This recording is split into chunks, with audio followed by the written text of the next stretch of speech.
Bienvenue dans cette nouvelle édition du QG News. Au sommaire de l'actualité, après 24 ans de coopération bilatérale, le Burkina Faso a mis fin officiellement à ses relations diplomatiques avec la Chine, Taïwan. Le pays a pour ambition de créer de meilleurs partenariats pour son développement socio-économique. En Côte d'Ivoire, la communauté musulmane observe le jeûne du Ramadan depuis le 16 mars. Le mois du Ramadan est le mois du partage par excellence pour les musulmans. Et puis au Sénégal, la 13e édition de la Biennale de l'art africain contemporain bat son plein. Le Dakar 2018 a pour thème l'heure rouge. Cette biennale prendra fin le 2 juin 2018. La déclaration a été faite à la presse le 24 mai 2018 à Ouagadougou. Le Burkina Faso a pris la résolution de rompre ses relations diplomatiques avec Taïwan, une décision qui intervient après 24 ans de coopération bilatérale. Reportage de notre correspondant au Burkina Faso, Jean-Paul Ouedraogo. Après 24 ans de coopération bilatérale, le Burkina Faso a mis fin officiellement à ses relations diplomatiques avec la Chine-Taïwan. L'annonce a été faite à travers une déclaration à la presse le jeudi 24 mai 2018 à Ouagadougou par le ministre burkinabé en charge des Affaires étrangères. Une déclaration qui intervient 2 ans après que le Burkina Faso ait réaffirmé l'existence de Taïwan en tant qu'État. L'évolution du monde et les défis socio-économiques actuels de notre pays et de notre région recommandent que nous reconsidérons notre position. C'est pourquoi le gouvernement du Burkina Faso décide, à compter de ce jour, de rompre ses relations diplomatiques avec Taïwan. Des dispositions ont d'ores et déjà été prises pour la fermeture des ambassades du Burkina à Taipei et Taïwan. Une décision qui dit tenir compte de la volonté du gouvernement de défendre les intérêts du pays. L'initiative a aussitôt été saluée par la délégation de la Chine populaire sur place à Ouagadougou. Aujourd'hui, le Burkina a besoin de partenaires sérieux, de partenaires stratégiques, de partenaires de renommée mondiale, comme la République populaire de Chine.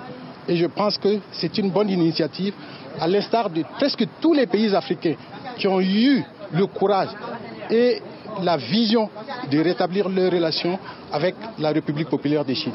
Il n'est resté seulement que le Burkina. En rappel, le Burkina Faso et la Taïwan ont établi leurs premières relations diplomatiques en 1961. Ces relations, en 1973, avaient été interrompues pendant une vingtaine d'années avant de reprendre en 1994.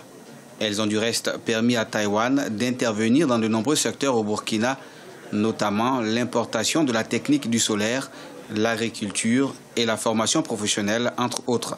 Le Swaziland reste à ce jour le seul allié de Taïwan sur le continent. Au Cameroun, l'attitude des formations politiques de l'opposition lors du défilé de la 46e fête nationale continue de susciter de vives réactions au sein de l'opinion publique. La SDF et le MRC ont montré leur mécontentement face au traitement gouvernemental de la crise anglophone en défilant torse nu pour les uns et les mains posées sur la tête pour les autres. Viviane Pauken.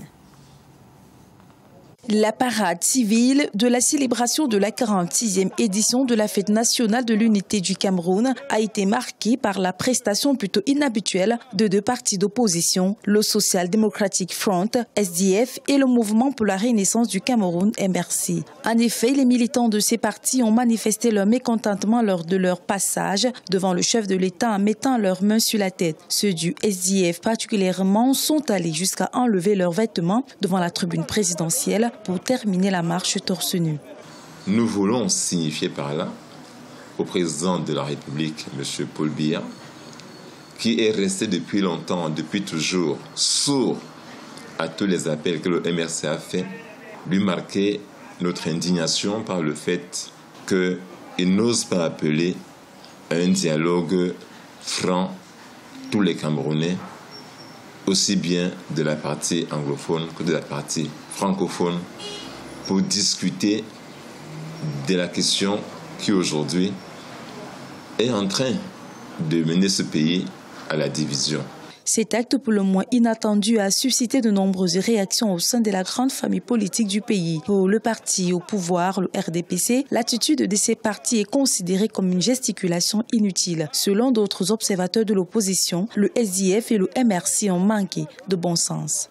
Un parti politique, son rôle, c'est de conscientiser politiquement et socialement la société. c'est des personnes morales qui doivent façonner l'attitude des individus. Et non de faire du cinéma au boulevard. C'est une honte. Dans un message adressé au président de ces partis politiques, le chef de l'État, Paul Biya, affirme que ces militants ont fait preuve de sens civique et de ferveur patriotique durant la fête nationale le 20 mai dernier. Il a par ailleurs exhorté les présidents de ces partis à sensibiliser leurs militants à la paix et à la concorde dans le pays. Naufrage d'une embarcation dans le nord-ouest de la République démocratique du Congo. Le drame s'est déroulé ce mercredi 23 mai sur la rivière Momboyo.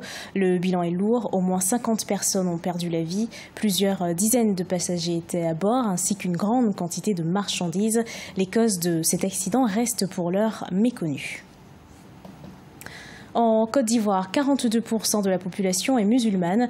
Ils observent depuis le 16 mars le jeûne du mois du Ramadan. Certains se retrouvent tous les soirs aux abords de la mosquée sénégalaise de Treichville pour rompre le jeûne. Reportage de notre correspondant en Côte d'Ivoire, Olivier Conan. Scène désormais habituelle aux abords de la mosquée sénégalaise, située à l'avenue 8 de la commune de Treichville à Abidjan. Les fidèles attendent patiemment le coucher du soleil pour la rupture du jeûne. Le mois du Ramadan est celui de la piété pour les fidèles. Pour l'imam principal, le message à retenir, c'est qu'il ne faut pas attendre le mois du carême pour fréquenter assidûment la mosquée. Le message est lance pour tous les musulmans, tous les fidèles. Il faut respecter avant même la prière.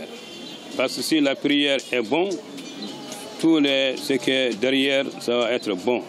Si la prière n'est pas bonne, même si tu as fait carême, ton carême, Dieu n'accepte pas. Le mois du Ramadan est le mois du partage par excellence pour les fidèles musulmans. À la mosquée sénégalaise de Treichville, le comité de gestion de l'édifice religieux offre chaque soir de la nourriture aux fidèles et aux indigents.